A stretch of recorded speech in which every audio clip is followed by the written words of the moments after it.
जुर्म की दुनिया वाकई ही अजीब है।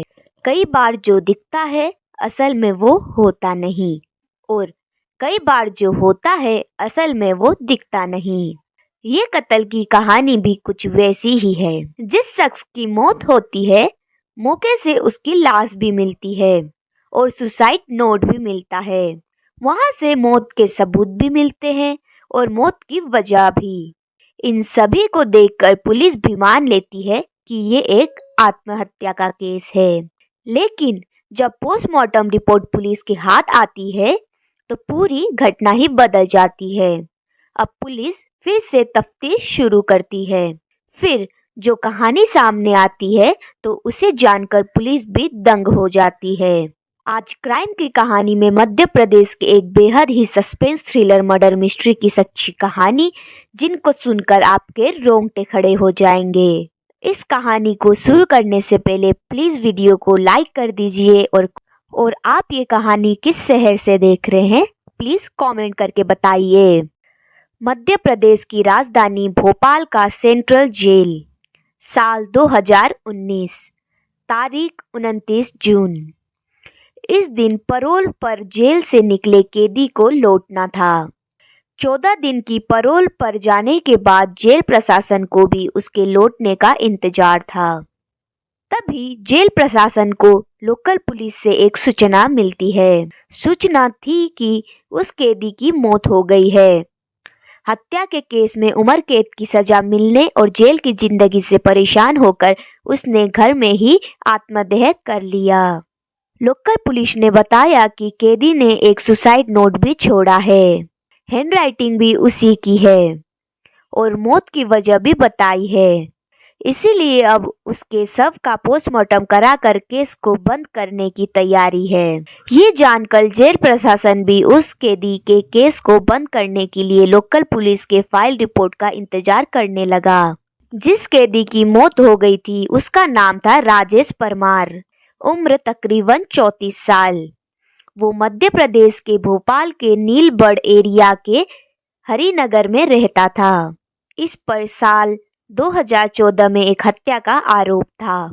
उसी केस में इसकी गिरफ्तारी हुई। साल 2016 में उसे कोर्ट ने आजीवन कारावास की सजा सुनाई थी, जिसके बाद से वो जेल में ही था। उसी समय राजेश के पिता की मौत हो गई थी। इसी वजह से उसे 14 दिन की परोल मिली थी। इसीलिए 15 जून को वो परोल पर बाहर आया था। 29 जून को उसकी परोल खत्म होने वाली थी। इसी वजह से उसे हर हाल में 29 जून को जेल में लौटना था। लेकिन 29 जून की सुबह ही उसके घर से आग की लपटें निकलने लगी थीं, जिसे देख आसपास के लोगों ने पुलिस को सूचना दी। फायर ब्रिगेड की गाड़ियां और लोकल पुलिस मौके पर पहुंची। आग बुझाने पर देखा गया तो एक युवक बुरी तरह से जल चुका था। चेहरा और शरीर भी पूरी तरह से जला हुआ था। देखकर ही वो मरा हुआ लग रहा था। फिर भी पुलिस ने आखिरी उम्मीद में उसे तुरंत अस्पताल में भर्ती कराया, जहां डॉक्टरों ने मृत करार कर दिया। अब पुलिस ने घर की तलाशी ली तो एक सुसाइड नोट भी मिला, जिसमें लिखा था कि पिता की मौत होने से वो दुखी था। अब परिवार में कोई उसे परोल भी नहीं दिलाएगा। इस वजह से वो अब दुनिया से निराश हो चुका है। लिहाजा वो आग लगाकर आत्महत्या कर रहा है। इसके लिए कोई दूसरा जिम्मेदार नहीं है। अब ये सुसाइड नोट के आधार पर पुलिस ने भोपाल सेंट्रल जेल को भी सूचना दी। सबको पोस्टमार्टम के लिए भेज दिया। साधारण सुसाइड केस की तरह पुलिस ने भी इसे एक तरह से बंद कर दिया। उधर पोस्टमार्टम के बाद शव को रिश्तेदारों को सौंप दिया गया। रिश्तेदारों ने भी शव का अंतिम संस्कार कर दिया। लेकिन इस पूरे केस में 24 घंटे बाद नया मोड़ आया, जब वहां की पुलिस को राजेश परमार की पोस्टमार्टम रिपोर्ट मिली। उस समय के भोपाल पुलिस के नए एसपी अखिल पटेल के पास नीलबढ़ का एरिया था। इन्होंने जब पोस्टमार्टम रिपोर्ट देखी तो वो चौंक गए। रिपोर्ट में लिखा था कि गला दबाने से जान गई है, यानी मौत की वजह आग या धुएं से दम घुटना नहीं। बल्कि गला दबाकर हत्या हुई है। फिर वो इस केस की तफ्तीश में जुट जाते हैं।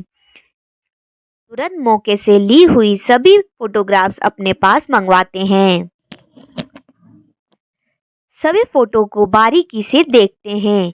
एक फोटो में वो देखते हैं कि मरने वाला शख्स का पैर बिल्कुल एक दूसरे से चिपका हुआ था, जबकि जब भी कोई जलकर मरेगा तो वो तड़पने लगेगा। फिर उसके पैर एक दूसरे से चिपकने के बजाय अलग अलग होने चाहिए, लेकिन इस केस में ऐसा नहीं था। दूसरी तस्वीर भी देखते हैं। उनसे पता चलता है कि उस शख्स का चेहरा और सीने वाला हिस्सा ही पूरा जला था, जबकि हाथ और पैर ज्यादा जले नहीं थे और अजीब तरीके से मुड़े भी थे। इससे शक यही होता है कि कहीं हाथ और पैर बंधे तो नहीं थे, जिस वजह से ऐसा हुआ। अब इसका पता लगाने के लिए वो पुलिस अधिकारी पूरी टीम के साथ मौके पर जाते हैं। घटना स्थल को बारीक से देखते हैं, फिर आसपास के लोगों से पूछताछ करते हैं तो पता चलता है कि एक दिन पहले जब राजेश परमार के साथ एक या दो और लोग भी देखे गए थे। अब पुलिस इस केस की फाइल को बंद करने की जगह फिर से खोलती है और जांच शुरू करती है। अब पुलिस को ये शक हो अब पुलिस को ये शक हुआ है अब पुलिस को ये शक हुआ कि जिसकी मौत हुई उसकी पहले गला घोंटकर हत्या की गई। लेकिन राजेश को जब सुसाइड ही करना था तो उसकी पहले हत्या क्यों हो गई? अगर किसी ने गला दबाया तो वो कौन था? अब पुलिस के सामने ये भी सवाल था कि कहीं ऐसा तो नहीं कि मरने वाला राजेश ही ना हो। अगर ये राजेश नहीं है तो फिर कौन था? इन सब सवालों को पता लगाने के लिए पुलिस ने उसके मोबाइल नंबर का पता लगाया। फिर रिश्तेदारों के जरिए उसका एक नंबर मिला जो जेल से आने के बाद एक्टिव था, लेकिन अब बंद था।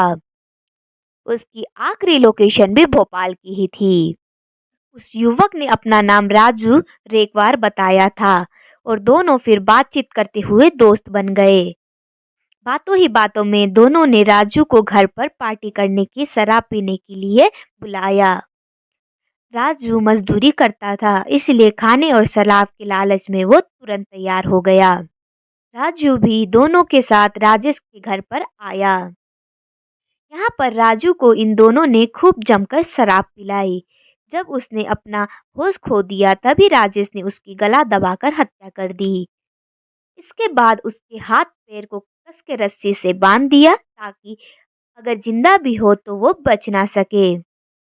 हाथ पैर बांधने के बाद उसे फर्श पर लिटाया और घर में ही रखी किताबों को उस पर डाल दिया। फिर राजेश ने खुद ही एक सुसाइड नोट लिखा और उसे कुछ दूरी पर रख दिया ताकि सही सलामत पुलिस को सुसाइड नोट सबूत के रूप पर मिल सके। इसके बाद दोनों ने बाइक से निकाला हुआ पेट्रोल भी डाल दिया ताकि आग से वो पूरी तरह से जल जाए। क्योंकि घर का दरवाजा बाहर से बंद होने पर साजिश का शक हो सकता था, इसलिए दोनों ने घर के दरवाजे को अंदर से बंद किया और छत के रास्ते बाहर निकल गए। इसके बाद खिड़की से माचिस जलाकर तीली को अंदर फेंक दिया। इस तरह जब आग की लपटें बढ़ गई तब दोनों एक साथ वहां से फरार हो गए। साजिश के तहत राजेश ने निहाल का एक पुराना सिम कार्ड सिर्फ लिया और साउथ इंडिया में चला गया। वहीं निहाल गुजरात आ गया था। अब पुलिस ने निहाल की कहानी की सच्चाई का पता लगाने के लिए उस मृत युवक के बारे में पता लगाया तो ये सच निकला। क्योंकि राजू रेकवर की पत्नी ने 28 जून की रात में ही लोकल पुलिस में गुमशुदगी की शिकायत दी हुई थी। इसके अलावा पुलिस को राजेश के घर से राजू की चप्पल भी मिली थी, जिसे उसकी पत्नी ने पहचान लिया था। ये जानकर पुलिस अब जांच में तेजी से जुट गई। अब पुलिस को पूरी कहानी समझ में आ गई थी, लेकिन जब तक राजेश आंखों के सामने नहीं आ जाता तब तक जांच अधूरी थी। अब पुलिस को ये यकीन था कि आज नहीं तो कल राजेश किसी भी तरह निहाल से जरूर संपर्क करेगा। राजेश भी निहाल का एक पुराना सिम कार्ड ले ली राजेश भी निहाल का एक पुराना सिम कार्ड ले गया था। इसी तरह अगले ही दिन आखिरकार राजेश का फोन निहाल के पास आ ही गया।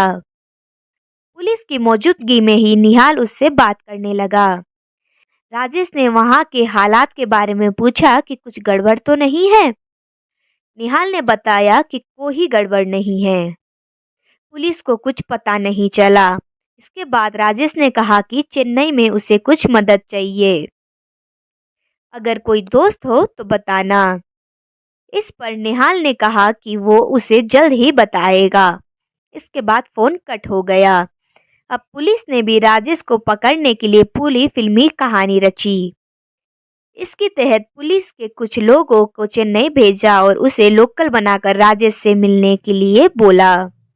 इस तरह निहाल ने राजेश को चेन्नई में रहने वाले अपने एक दोस्त का जिक्र करते हुए उसका फोन नंबर शेयर किया, जिसके बाद राजेश पुलिस वाले को ही निहाल का दोस्त समझकर उससे बात की और मिलने गया। जैसे ही राजेश ने लुंगी और माथे पर तिलक लगाए दो युवक को निहाल का दोस्त समझकर मदद मांगने पहुंचा, तभी उसे पकड़ लिया गया। इसी तरह पुलिस ने एक ब्लाइंड मर्डर केस का खुलासा करते हुए 8 जुलाई 2019 को पूरे केस को मीडिया के सामने लाया था। इस केस के बारे में खुद आईपीएस अधिकारी अखिल पटेल कहते हैं कि ये केस कानून की आंखों में धूल झोंकने वाला था, लेकिन जब बारीकी से केस की जांच की गई तो पूरा सच सामने आ ही गया। इसके बाद राजेश फिर से सलाखों के पीछे भेज दिया गया। तो आपको आज की ये कहानी कैसी लगी, प्लीज हमें बताइए और चैनल को सब्सक्राइब कर दीजिए। मिलते हैं ऐसे ही मजेदार कहानी के साथ अगली वीडियो में। तब तक के लिए बाय बाय, टेक केयर।